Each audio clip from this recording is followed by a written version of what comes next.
glad to share some of the learnings and insights which I have been having working with clients with design thinking and applying them with agile structures.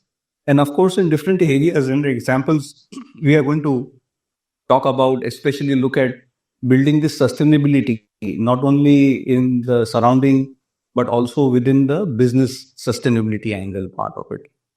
So we are looking at a very diverse kind of a field, and we try and probe and understand some of how do we really use design thinking, integrate it with agile, integrate it with the AI transformation tools, techniques which are available, and look at some of the very practical applications in different ways. I'm not saying they would be the best, but people, we need to explore since everything is very new, and we need to really explore to find out the complete potential of what AI really has for us. So thank you for joining in, and I'll take you on this journey in terms of how do we look at AI and other pieces up, right? And so let me share my screen, and we will look at some of the aspects on how exactly design thinking really is operating in conjunction with these different areas of working as such. So if we look at, so our topic for today is design thinking and agile methods for some responsible solutions, and how do we really build some of these and articulate. So we see that there is a rapid growth of AI and demands on development of approach that balance innovation with user-centered ethical design. So we spoke about ethical design in our earlier session, and very important for us to look at ethical design combined with user-centeredness. So what is necessary for the end users, and where is the value coming in from? And drive innovation and accelerate it with various agile methods. So it's not just AI, but a combination of these multiple pieces which becomes very, very important for us in a way. So integrating design thinking into agile workflows has a very large potential. But as long as we are able to pepper it with some salt, and the salt essentially is the salt of empathy and the human-centeredness and the business-centeredness in large number of ways. So that becomes a key element. Otherwise, we know that technology by itself doesn't make revolutions or make dramatic shifts.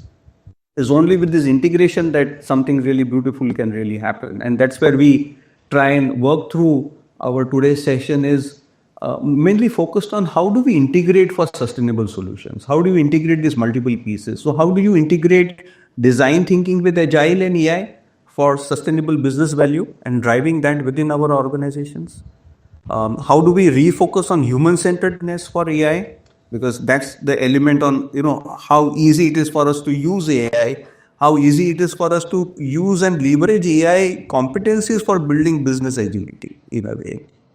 And how do we meet these diverse group requirements and various stakeholders? Of course, society is a stakeholder, governments are stakeholders, our customers are stakeholders in building a sustainable kind of an ecosystem using this. So these are some of the key aspects we are looking at. And our journey for today is, we look at setting our aspirations. We look at how AI and what are the new challenges that AI has really posed for us, and how do we really use AI along with design thinking and agile in some ways. What are those frameworks that really exist? And large amount of time we will spend on invest on looking at some use cases on how DT applied with AI agile could be very effectively used for three areas I have picked up for today. One specifically for pharma competitive intelligence. How do you build that? I looked at another organization where they are looking at connected mobility solutions and how that came about into being. And the third one is in terms of what the telecom agility is. So the telecom industry is also undergoing large amount of shifts, and how do you do that? And you spend some time on some of the open house and Q&As that you would be having. So as we go along, please feel free to type in your questions in the Q&A section, and we will take it as we go along during our program. So we see here machine learning and AI is representing a forefront of human progress as we see. And it is improving operations with science. So everything that we do, the software development, solution design, product development, business design, strategy, using various technologies and sciences, AI and machine learning is overlying a large kind of set of subset of all of these elements. But as AI is being deployed, what is of concern is AI hasn't delivered results as yet. We see IBM reporting on AI average returns lower than cost of capital. We have some study by BCG and MIT Sloan indicating that only 10% of companies obtain some significant financial benefits from AI. So these numbers essentially, of course, we have projections which are on the higher side, but when we look at the reality is indicating something different for us. And of course, there are other areas which Gen AI hasn't reached its full potential. We know that it's of very high potential to impact our lives, but it hasn't reached. So we see that currently, if you look at 10 to 20% of the coding activities of a developer Gen AI tools are being deployed.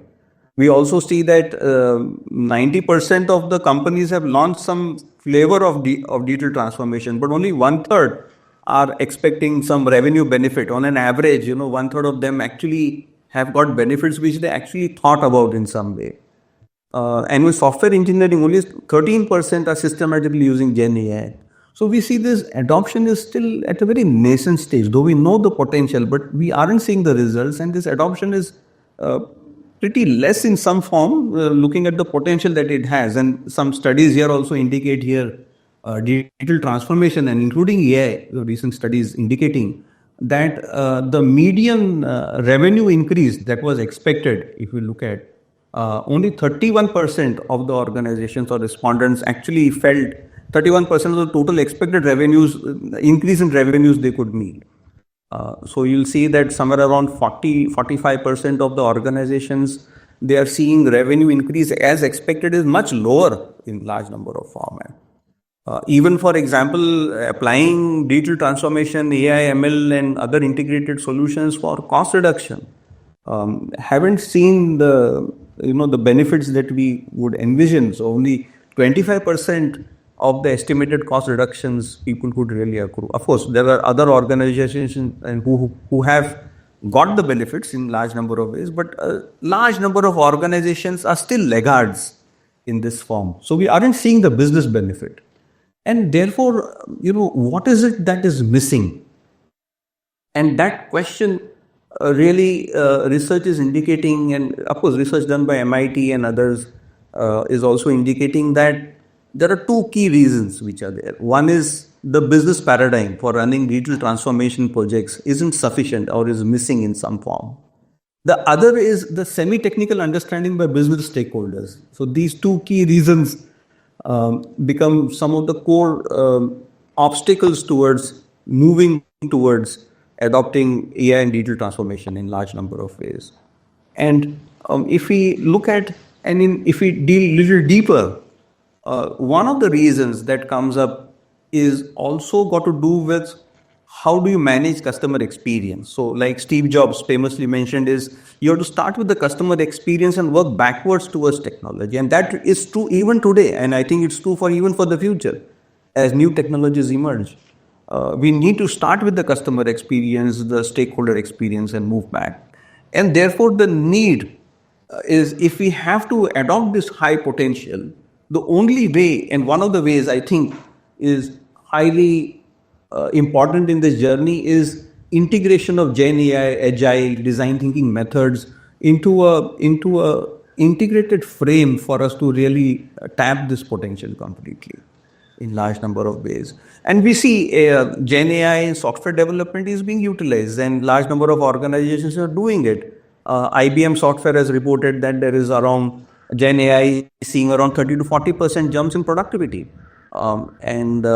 We see that those applications are happening in software, and in software development, AI has got a large role to play in multiple stages, as we see, in requirement definition, identifying, getting feedback from market trends, the visual design, maintenance, deployment, testing, automated testing, reviews, and no, the process itself is getting more agile in large number of ways in different formats.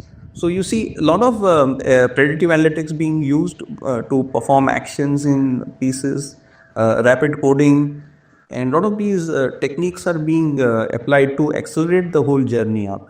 But unless we look at the end result and the end outcome that we want, we may go in a totally different direction at higher pace. So building agility is important, but ensuring that it is aligned to the stakeholder needs, it is aligned to the business needs, and it is aligned to business value in large number of ways becomes very important. And therefore this combination of AI, design thinking, and others becomes very important. And some of the studies by McKinsey also indicate here, recent ones indicate that and they're analyzing what's the difference between these top economic performers versus the other respondents who are not so. And you see here, I'm just calling out a few here, is the top economic performers have a higher level of agile and DevOps practices being deployed. So 16 versus 32, you see this shift. So there's this movement, that gap is a very wide gap in some way. Of course, having clear company data-wide strategy is a very important aspect. And the third very interesting one here is the consistent use of design thinking to enhance user experience. So you'll see agile, DevOps, design thinking being some of the critical aspects of differentiators in business value. So we need to use them in tandem. And of course, here using AI to improve accelerated decision making becomes another key leverage point. So you see a lot of these differences among these top performers versus the laggards in some form. And many of them are creating their own softwares. And we see that that is a key differentiator, because we just need not have general models being deployed, but very specific ones which are needed for the industry in some format. So that is an important aspect.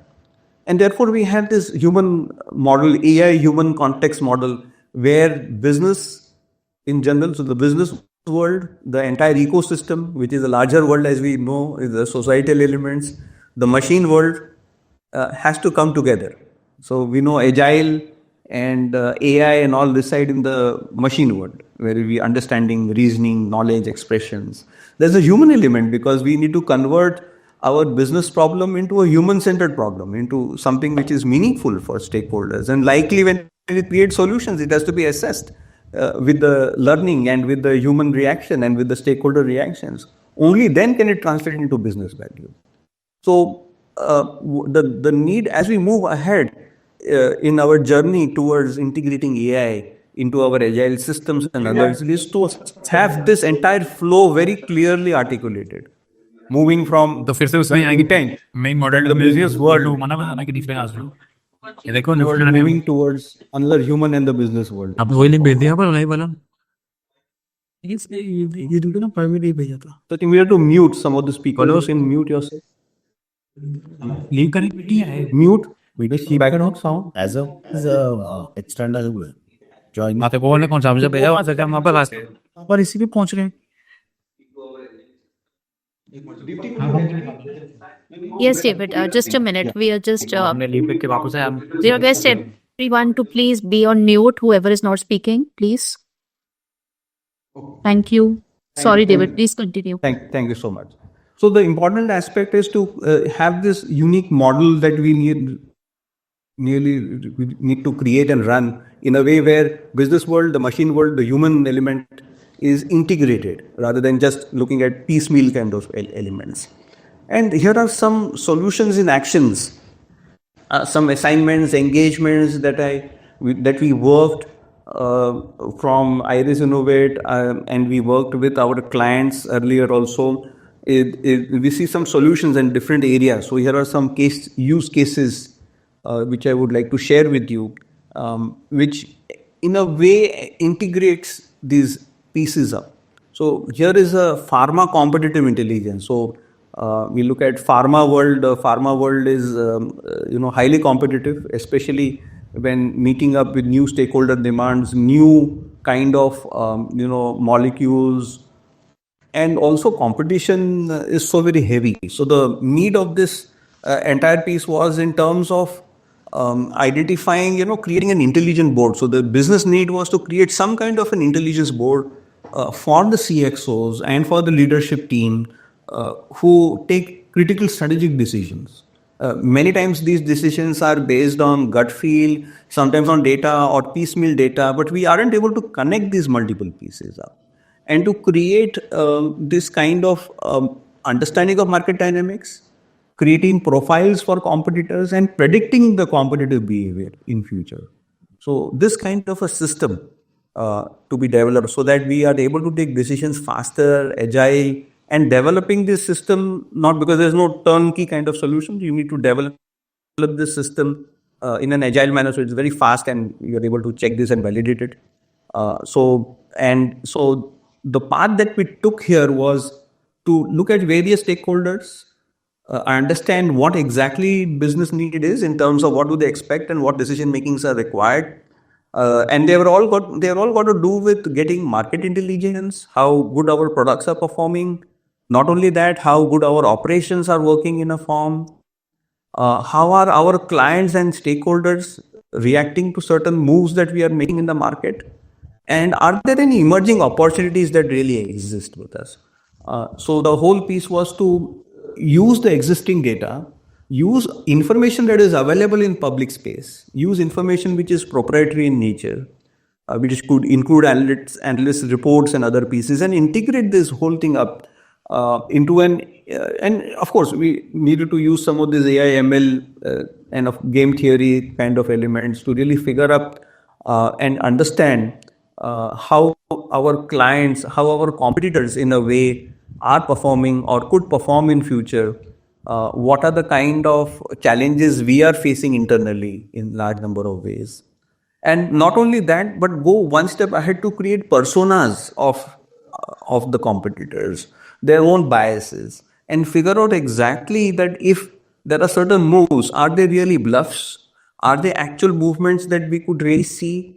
Are they areas where opportunities are emerging? Because a large pharma organization is, of course, with a lot of startups coming in and technology also coming in to develop this kind of a system. They needed to figure out and early warning signals, AVAX, that would indicate that here is an area where there is high growth or a competitor is moving very fast. So this kind of AI ML based, data based kind of an integrated frame needed to be developed. And of course, this whole piece got developed using some standalone tools, agile method in terms of creating the solution design and iterating it further. And what really came up was a beautiful kind of a digital kind of a war room, or I may say a control room kind of element where leadership at a click of a button could really see rather than wait for reports to come in on critical aspects of the business in some way. So this is something about the pharma. Another great example of applications and in mobility space. This is coming from the mobility space. Large, operator in Europe and across the world also, looking at creating these connected vehicles. So a lot of these cargo movements happens in Europe. Road freight contributes to around 15% of the CO2 emissions, and 70% is coming in from the medium heavy duty trucks. So, and there is a lot of this shift into EV vehicles and zero emissions. Of course, you have these guidelines and rules which the governments are putting in and clamping on. So we need to start meeting, and the estimates that 4% of the European sales currently are going to jump up to 37% by 2030 on the zero emission vehicles in a way.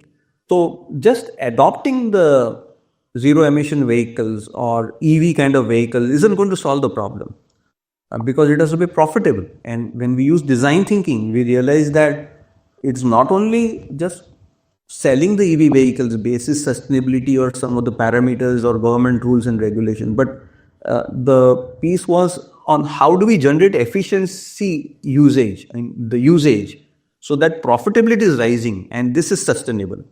For the people who manage these kind of road freight vehicles and large organizations are involved, who control maybe 200, 300 vehicles they are having in the network.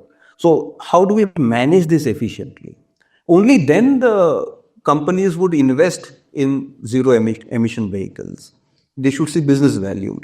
So one element was to look at creating these intelligent vehicles and fleet management that could enhance efficiency and real-time data on performance of vehicle, predictive maintenance, charging, driver support, efficiencies could be articulated. So you have real-time information flowing in, and then you have AI-based kind of techniques, ML-based kind of techniques which can be used for prediction of best routes of what should happen to the vehicle in terms of AC usage, battery usage, in a way, managing of your entire network in a way which is very scientific in nature. And not only that, but look at the driver comfort and safety elements also. So all of these aspects being integrated and this whole piece coming up and being integrated into solution design. So, the whole team worked towards this kind of converting this into a prototype and then validating it through various agile methodologies of development. It came up with this whole system which could go as a value add to the fleet managers in a way. It's not just a vehicle, but the whole ecosystem that resides with it. And that really led to a lot of efficiency increase for the vehicles, for the combined, of course, for the people, for the business, because they could see savings, which not only help the business, but also help sustain the ecosystem in a large number of ways. So we see here a very beautiful example where design thinking, AI, some of the machine learning, telecom, of course, because information has to move through some networks, and there is technology on sensors and other pieces, and of course the software that resides with the vehicle and with the system that is used to manage needs to be created in an agile manner, and that kind of an iterative fashion of working in an integrated form, creating the outcome. The third case here, use case is from the telecom space. So again, a large operator within Europe here, and providing a lot of solutions to their corporate clients, customized solutions. Whole objective being, and the business objective being to optimize cost around 8 to 10% on a yearly basis, enhance agility and customer experience through both in a way. And the whole thought process of the leaders was that if I can buy, say, server space in today's world in less than at 3 clicks. So why is it that we need to spend 15 days or 20 days on an aggregate for us to look at, activating certain features in the network, maybe at location, maybe in the software, maybe a combination of all three in pieces. So from the requirement change, like the stakeholder needs, till the time it gets deployed, there is a whole lag of this 25-30 days where we stay in a world where virtual space can be bought in, say, around 2 to 3 minutes. So the whole thought process was, can we simplify this up into a 3-to-1 kind of a phenomenon that reduces rework, improves efficiencies and the delay which is there. So the whole piece here, we used design thinking, of course, to understand the various stakeholders. So here they were all internal in a way, because then you had people who were managing these networks and controlling them and activating features, which are also important.